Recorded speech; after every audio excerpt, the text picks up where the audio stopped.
നമുക്ക് ബാലിന്റെയും ഗോമതിയുടെയും ഇന്നത്തെ നല്ലൊരു കഥ കേട്ടാലോ? വീഡിയോ ഇഷ്ടപ്പെടുവാണെന്ന് ഹൈപ്പ് ചെയ്യാൻ മറക്കരുത് കേട്ടോ. അങ്ങനെ നമ്മൾ കാണുന്ന ഒടുവില് ആ ലോകിനോട് അനു പറഞ്ഞു, ഒരു കാര്യം ഞാൻ പറഞ്ഞേക്കാം, എന്റെ അരിയിലേക്ക് വന്നാണ്ടല്ലോ ഞാൻ കൊത്തി അരിയത്തുള്ളൂ, മര്യാദയാണ് മര്യാദ, അടങ്ങി ഒതുങ്ങി നിന്നോണെന്ന് പറഞ്ഞു. അലോക് പേടിച്ചു പോയി. അലോക് ഇത്രയ്ക്കും പ്രതീക്ഷിച്ചിട്ടുണ്ടായിരുന്നില്ല. പിന്നീട് അലോകിനോട് പറഞ്ഞു, എന്താ കിടന്നുറങ്ങുമല്ലേന്ന് ചോദിച്ചു. അതെ, എങ്കിൽ പോയി കിടന്നുറങ്ങുക, എന്റെ അരികിലേക്ക് പോലും വന്നേക്കല്ലെന്ന് പറഞ്ഞു. അങ്ങനെ കത്തിയും പിടിച്ചിട്ട് അനു ബെഡിലിരിക്കുന്ന സമയത്ത് അലോകിന് എന്ത് ചെയ്യണം എന്നറിയണ്ടായിരുന്നില്ല. അലോക് ശരിക്കും ഭയന്നു പോയായിരുന്നു. ആ സമയം ഗോമതി വല്ലാത്തൊരു വിഷമത്തില. ഗോമതിയുടെ മനസ്സിലേക്ക് ബാലൻ ഇങ്ങനെ ആടി ആടി വരുന്ന ആ രംഗങ്ങളൊക്കെ ആയിരുന്നു. അതൊക്കെ ഓർത്ത് ഗോമതി ഹാളിലിരിക്കുന്ന സമയം മീനാക്ഷി അങ്ങോട്ട് വന്നു. മീനാക്ഷി വന്നിട്ട് പറഞ്ഞു, അമ്മ ഒന്നും കഴിച്ചില്ലോ, ഇത് കഴിക്കാനും പറഞ്ഞ് ആഹാരം എടുത്തു കൊടുത്തു. വേണ്ട, എനിക്കിപ്പോ വിശപ്പില്ല, കഴിക്കാൻ വേണ്ടെന്ന് പറഞ്ഞു. അങ്ങനെ പറഞ്ഞാൽ എങ്ങനെയാ അമ്മേ ശരിയാന്നേ? അമ്മ ഇത് ആരോടാ വാശി കാണിക്കണേ? വാശി കാണിച്ചിട്ടൊന്നും കാര്യമൊന്നും ഇല്ല. എനിക്ക് ആരോടും വാശിയൊന്നുമില്ല മീനു. അമ്മ ഇങ്ങനെ തളർന്നു പോയിട്ടുണ്ടെങ്കിലോ?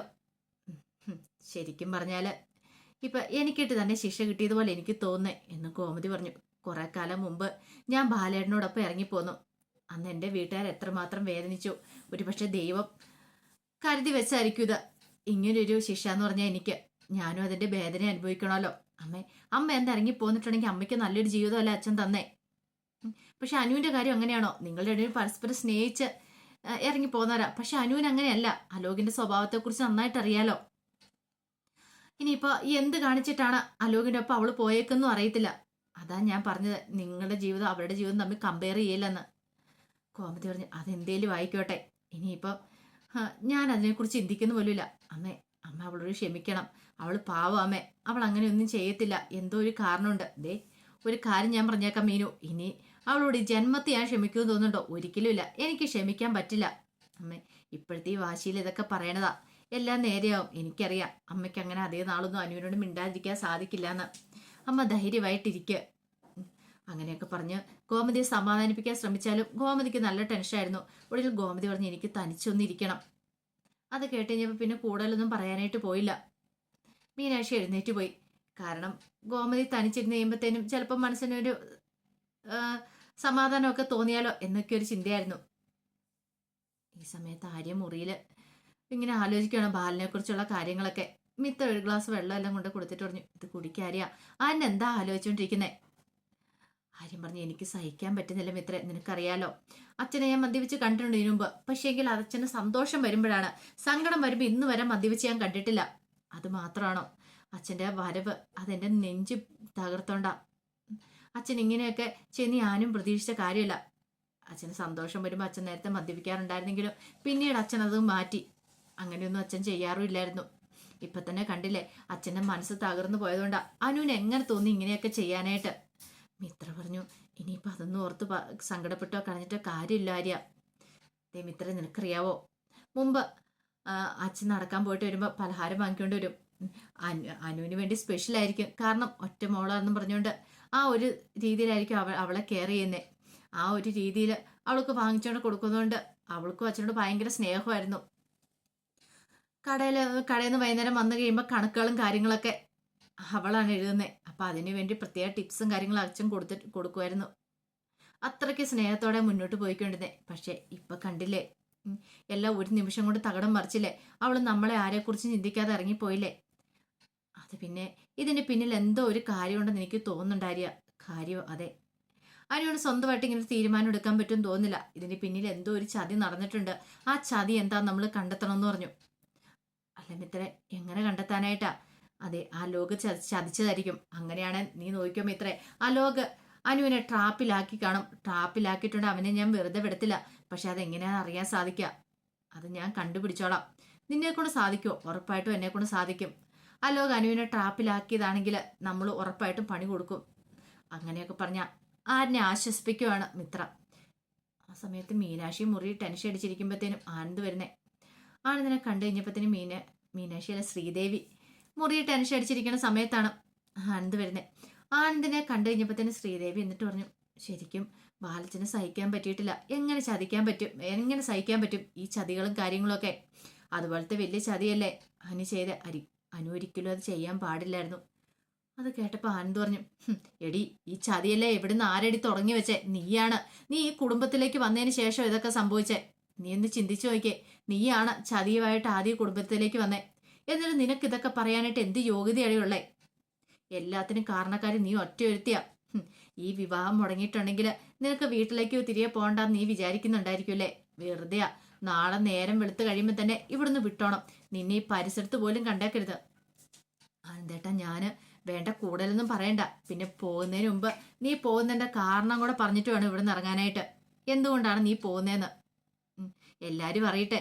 നിന്റെയും കുടുംബത്തിന്റെ ചതി എല്ലാരും അറിയട്ടെ.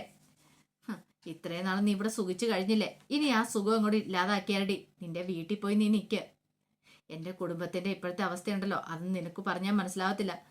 നിന്നെ പോലെയുള്ള അവൾമാരൊക്കെ ഇങ്ങനെ ചതി ചെയ്തോണ്ട് കയറി വരും, എന്നിട്ട് അനുഭവിക്കുന്നോ പാവം പിടിച്ച് ഞങ്ങളും ആയിരിക്കും. അതുകൊണ്ടാ പറഞ്ഞേ, ഒരു നിമിഷം പോലും കണ്ടേക്കല്ലേ. പെണ്ണായതുകൊണ്ട് ഈ രാത്രി ഞാൻ ഇറക്കി വിടുന്നില്ല.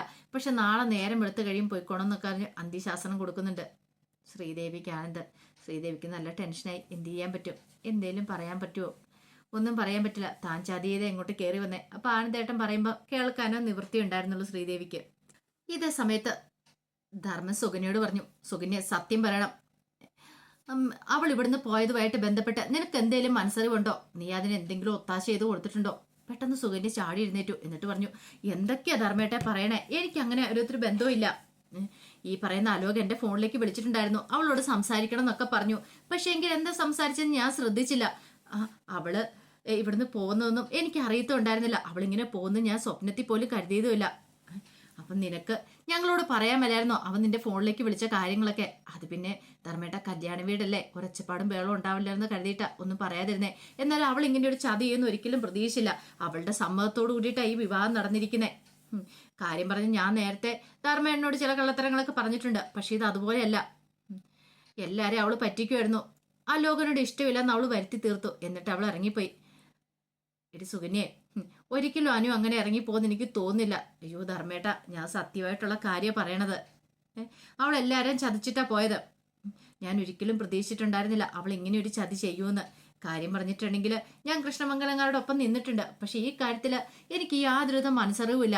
അവള് പോകുന്നു പോലും പിന്നീടാ എനിക്ക് മനസ്സിലായത്. നീ പറഞ്ഞല്ല ഞാൻ വിശ്വസിച്ചെന്ന് തന്നെ ഇപ്പം അങ്ങോട്ട് കൂട്ടിക്കോ.